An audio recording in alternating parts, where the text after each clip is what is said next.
bem-vindos ao módulo 3. Esse módulo nós vamos entender um pouquinho sobre a expressão plástico-dramática e o teatro de animação. É um tema muito fascinante para as crianças. É um módulo que convida a explorar a materialidade e a sua potencialidade dentro do campo da educação. Nós vamos aqui entender um pouquinho os fundamentos e a obra da Ana Maria Amaral, que foi uma grande referência e é uma grande referência nesse campo. E vamos lá, então, iniciar o módulo com o módulo 3.1, Fundamentos e Obra de Ana Maria Amaral.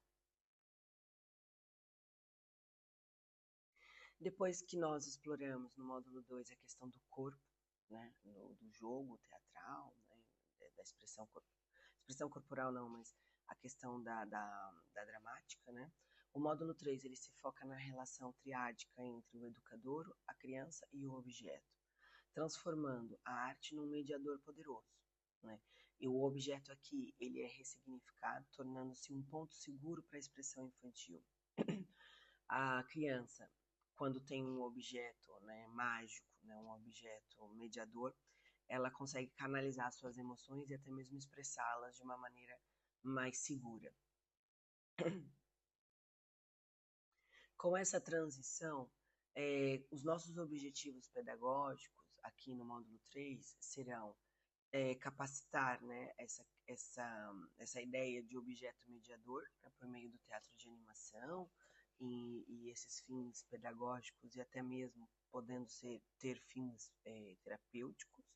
Também vamos integrar aqui a sustentabilidade artística, construindo com materiais recicláveis e desenvolver a escuta e observação sensível por meio das projeções imaginárias das crianças.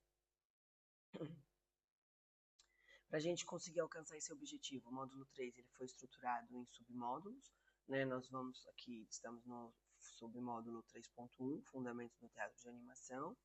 Depois vamos para o módulo 3.2, que vai falar sobre a semiótica do objeto. O módulo 3.3, o Teatro de Sombras. O 3.4, Jogos Teatrais e a relação, né, entre animador e objeto. E, por fim, vamos trabalhar a metodologia, né, a estética do método Kamishibai, que é uma metodologia japonesa também de teatro de animação. Quem foi Ana Maria Amaral, né? E essa figura tão central aqui nesse primeiro módulo? Ela foi uma das maiores referências mundiais no teatro de formas animadas. É uma artista, uma investigadora que se dedicou muito ao estudo do objeto, né? de trazer a alma do objeto, que seria essa alma do objeto. A Ana Maria também elevou o teatro de animação de mero entretenimento infantil para uma linguagem artística mais profunda e foi também pioneira na investigação acadêmica relacionada a esse tema, né, fundando um grupo de investigação científica que se chama Casulo, Boneco Objeto, né, deixando um legado fundamental para educadores e artistas. Agora nós vamos, então, entender um pouquinho a sua trajetória e como ela se consolidou nesse campo, né, e se tornou uma figura central para o teatro de animação brasileiro. Ela se formou na USP, né, que é uma universidade de São Paulo muito importante no Brasil, a mais importante do Brasil. Ela fez o primeiro doutoramento sobre teatro de bonecos, né, na história da universidade. E isso não foi apenas só um feito acadêmico, porque ela elevou a questão do boneco a um objeto de estudo sério, unindo teoria e prática cênica. A sua experiência nos Estados Unidos, especialmente no Breed and Puppet Theater, trouxe aqui uma visão de teatro como uma intervenção social. Ela mostrou como a materialidade e o coletivo podem transformar a arte.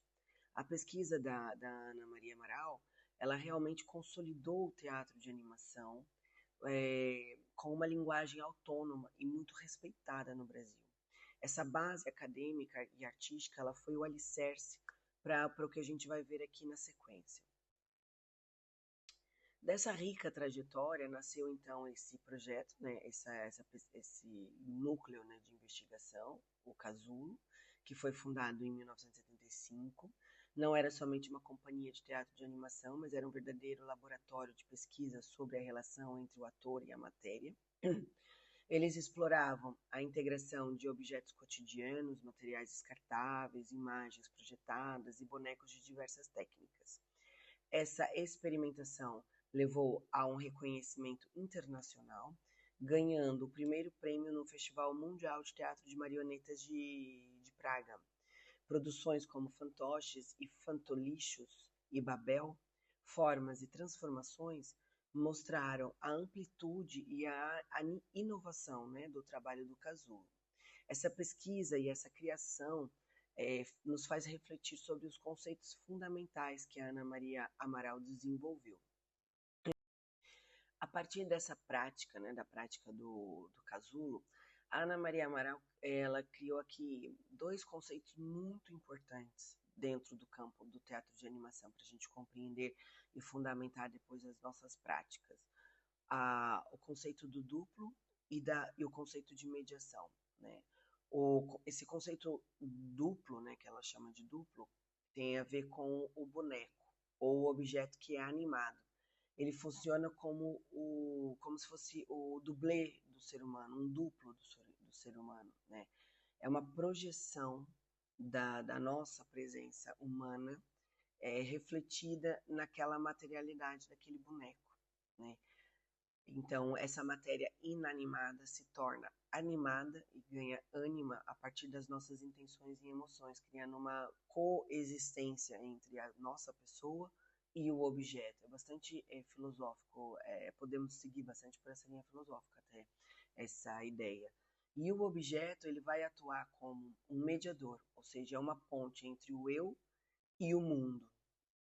No contexto educativo, isso é muito interessante, porque o objeto ele absorve a atenção da criança, libera a criança para expressar as suas verdadeiras, enfim, intenções e emoções mais internas, onde as palavras às vezes não conseguem atingir, ou essa relação não tão próxima que demora a acontecer, né, de elo de confiança, e por muitas vezes se você coloca um boneco entre esse diálogo, né, entre a criança e o que você pretende dialogar com ela, o objeto aqui se torna bem interessante.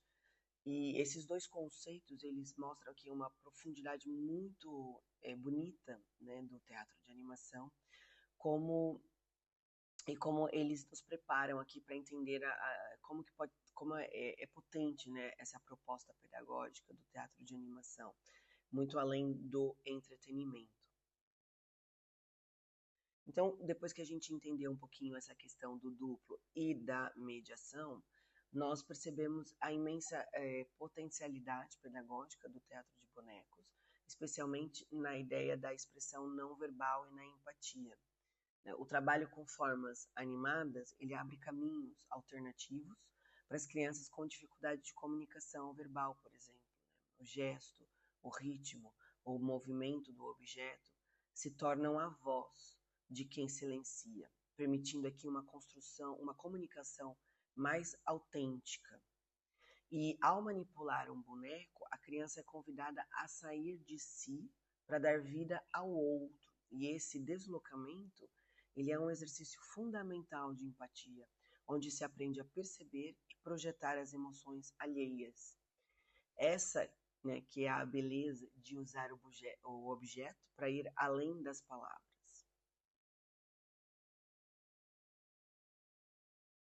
Outro elemento muito importante, né, que nós podemos aqui extrair com princípios pedagógicos é a ressignificação do cotidiano, transformando o que parece lixo em tesouros para a imaginação. Ana Maria Amaral, ela nos apresenta aqui o conceito do fantolixo, onde os resíduos ganham vida própria e propósito.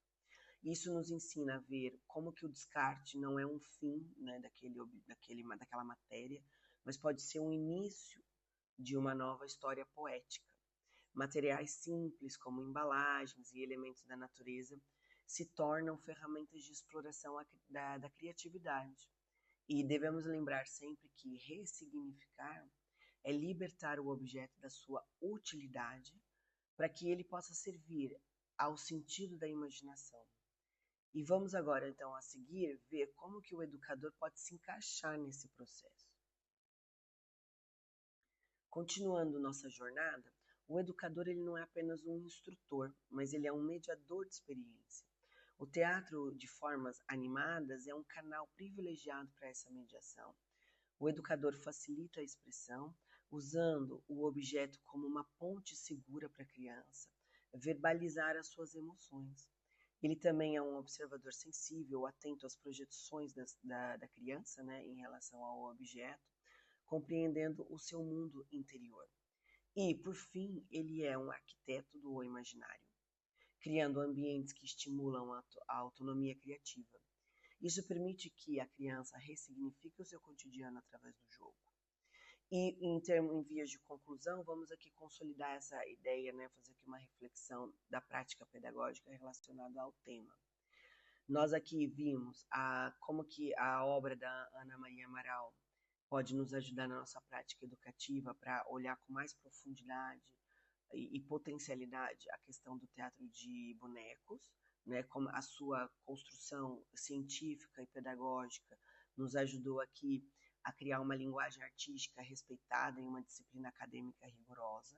É uma metodologia que realmente fornece ferramentas para o educador acessar o imaginário infantil da criança de forma lúdica e de forma bastante profunda. Isso pode também, além disso, trazer a promover a inclusão e a expressão das emoções através da mediação com o objeto. Nós vimos, né, consolidamos aqui esses fundamentos e a seguir vamos entrar no módulo 3.2 para ver outras maneiras aqui de entender a temática que envolve todo o grupo do módulo 3. Muito obrigada.